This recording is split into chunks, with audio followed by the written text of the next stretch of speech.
How to go finance का आप देखते हैं कि कितना फाइनेंस लगेगा, हमें रिसोर्सेज क्या चाहिए और किस रूट के थ्रू जाएंगे हम, और क्या क्या सामान साथ लेकर जाएंगे, व्हीकल कौन सा होना चाहिए, किस तरह कौन से रूट पे कितने एक्सपेंसेस आएंगे, कितना टाइम लगेगा, वो सारी प्लानिंग आप करते हैं। इसी तरह किसी भी किस्म की कोई रिसर्च करने के लिए हमें जो प्लानिंग करनी पड़ती है उसे स्टडी डिज़ाइन करते हैं। कोई भी स्टडी करने के लिए हमें जो प्लानिंग करनी होती है कि how to conduct the study, what would be the protocol of the study, how to conduct, where to conduct, on whom to conduct. तो वो स्टडी को किस तरह जो है वो स्टडी का प्रोटोकॉल है, एक प्लान है कि आपको वो स्टडी किस तरह कंडक्ट करनी है, तो उसी को स्टडी डिज़ाइन कहते हैं हम। ये एक इम्पोर्टेंट टॉपिक इस वजह से कि जब भी आप रिसर्च करेंगे इन योर पोस्ट ग्रेजुएशन और अभी अंडर ग्रेजुएशन में, ये आपके काम में आएगी। जब भी रिसर्च आपका होगा, कोई भी रिसर्च आपको दिया जाएगा, to understand the concept of different study designs. Study design is a specific plan, a protocol for conducting the study. It can be quantitative or qualitative. Quantitative word से ही जाहिर है कि हमने उसे क्वांटिफाई करना है, और न्यूमेरिकल में हमने उसे जो है दिखाना है। It is defined as systematic investigation of phenomena by gathering quantifiable data or numerical data and performing statistical, mathematical and computational techniques. बिल्कुल माना इजी जो है इसका वो है। और क्वालिटेटिव क्या है, काउंट्स ऑफ फैक्ट्स, ये तो बिल्कुल इजी और अंडरस्टैंड। अब हम एपिडेमियोलॉजिकल स्टडीज के जो है डिजाइन्स को देखेंगे कि उसके टाइप्स क्या हैं।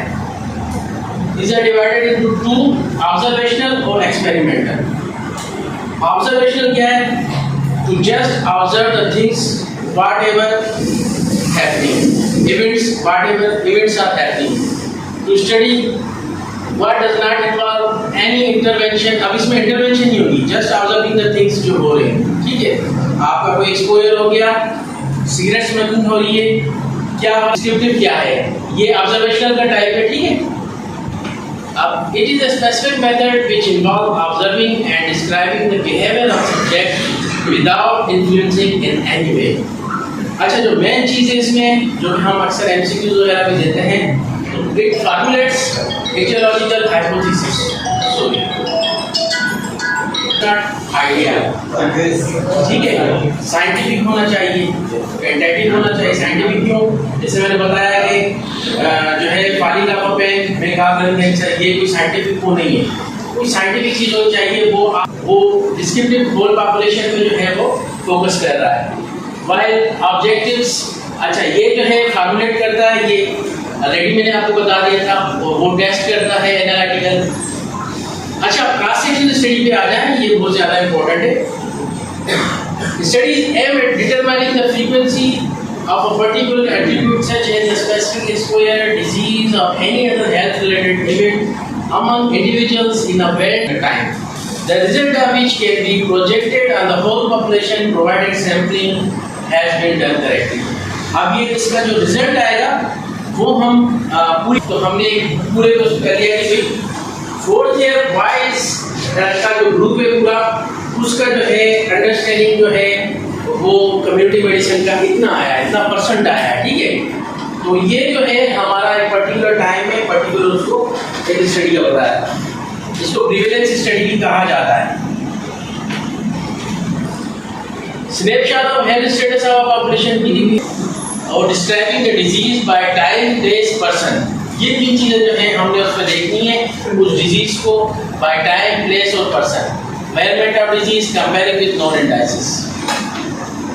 फॉर्मुलेशन फिर आखिर में क्या होगी, आपका एक हाइपोथेसिस फॉर्मुलेट हो जाएगा कि जैसे हमने कर लिया स्मोकिंग में कॉज द लंग कैंसर, हमने देखा था कि हमने एक डिफाइंड पॉपुलेशन ले ली, फोर्थ ईयर बॉयज स्टूडेंट ले लिए, डिफाइनिंग द स्टडी एडवाइस देख हमने ये स्टडी कर ली है स्मोकिंग में कॉज द लंग कैंसर, कि भाई आप इससे जो है एडवांटेजेस और डिसएडवांटेजेस डिफाइन करें। ये क्विक है, easy, cheap can study multiple exposure disease outcomes simultaneous, good for describing the magnitude and distribution of इतना क्विकली सब कुछ आ रहा है तो हमें पता नहीं पड़ता है। टेम्पोरल एसोसिएशन हमें पता नहीं पड़ती है कि डिजीज कब हुई थी, एक्सपोजर कब हुआ था। ये टेम्पोरल एसोसिएशन है, हमें उस चीज़ का सही नमूने से पता नहीं चलता। नेक्स्ट बार दिखाते हैं।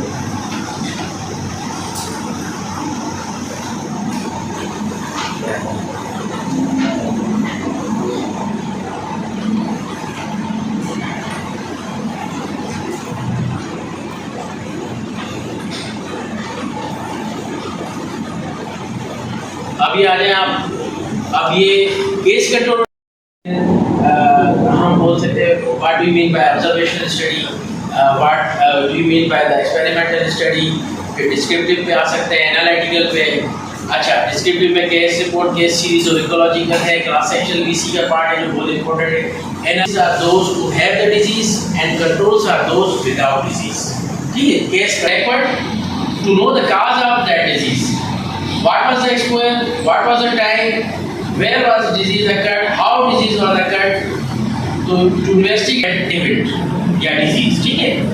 तो continuous or repeated monitoring of risk factors or health outcome or goals. अब यहाँ पे क्या हो रहा है? Disease नहीं, उन्हें different जो है वो drug के doses देकर देखते हैं कि what are the effects of this drug on the rats. So now we are continuing the course. Case control study. Factors are present, factors are absent, cases are occurred. अच्छा, ये यहाँ से start हो रही है, कहाँ से स्टार्ट हो रही है study? Population, the disease population. We are going backward. Cases को टच करना है, कंट्रोल्स को देखना है, क्या हुआ था, कैसे हुआ था। इसमें भी कुछ एक्सपोज किए गए, कुछ नहीं एक्सपोज किए गए और इफेक्ट्स देखा गया। What is the effect of that smoking and what is the effect on non-smokers. Case control study, retrospective, 3 different features were exposed, were not exposed, were exposed दोनों केसेस में भी और कंट्रोल्स में भी। सेम इसी चीज को दोबारा दोहराया गया। Steps of conduct the study design. First you have to select the cases, definition of cases, sources of cases, diagnostic criteria में क्या होगा, एलिजिबिलिटी क्राइटेरिया क्या होगा, किन लोगों को कौन सी स्टडी आपने करनी है। आपने मालन्यूट्रिशन की करनी है तो आपने पॉपुलेशन कौन सी उठानी होगी, आपने पर्टिकुलर डायग्नोस्टिक क्राइटेरिया बनाना होगा। आप मॉक टेस्ट करेंगे या कोई और टेस्ट करेंगे, इस तरह आप देखेंगे। Portion of controls by definition, sources, hospital, relative, neighbourhood. Matching क्या है? What do you mean by matching? एक तो मैचिंग हम करते हैं शादी के लिए, ठीक है ना। अब ये मैचिंग क्या होगा?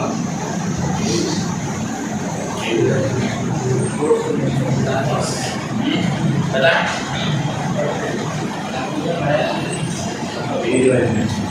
हाँ, very good. By age, by sex, इस तरह हमने अगर मिसालें कोई स्टडी करनी है सीएस सर्विस के बारे में, तो आपने जाहिर बात है आपने फीमेल ग्रुप उठाना है। और किस एज ग्रुप का उठाना है? सेक्स कौन सा उठाना है? फीमेल। आपने मेल तो नहीं उठाने।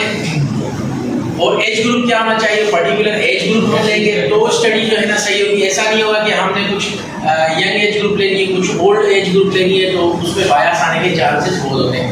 तो matching can be obtained in the same manner for both cases and controls. Intersummon cases and controls to suspected factors. Estimation of the disease association क्या हुआ, ये हम डिटेल में जो है नेक्स्ट लेक्चर में इंशाल्लाह करेंगे। ये 2x2 जो टेबल भी शायद लास्ट टाइम मैंने आपको बताई थी, ठीक है ना, तो उसको भी जो है मजीद आप वो कर लीजिएगा। वही सेम चीज़ें जो है हम लेके चलेंगे। इसमें देखेंगे एसोसिएशन क्या है, डिजीज प्रेजेंट एब्सेंट, वो ट्रू फॉल्स केसेस जो भी थे सारे ये मैंने आपको लास्ट लेक्चर में बता दिए थे। अच्छा, इंटरप्रिटेशन और सेंशन की अगर 1 आता है ये एमसीक्यू में आएगा, ठीक है। ज़्यादातर अगर इंटरप्रिटेशन 1 आता है तो उसके no association between exposure and outcome. और देन 1 आता है पॉजिटिव एसोसिएशन और risk is high among exposed, ये चीज़ आपने नोट कर दी। लेस देन 1 आता है तो प्रिवेंटिव और risk is low among exposed, ठीक है ना। और बायस का है।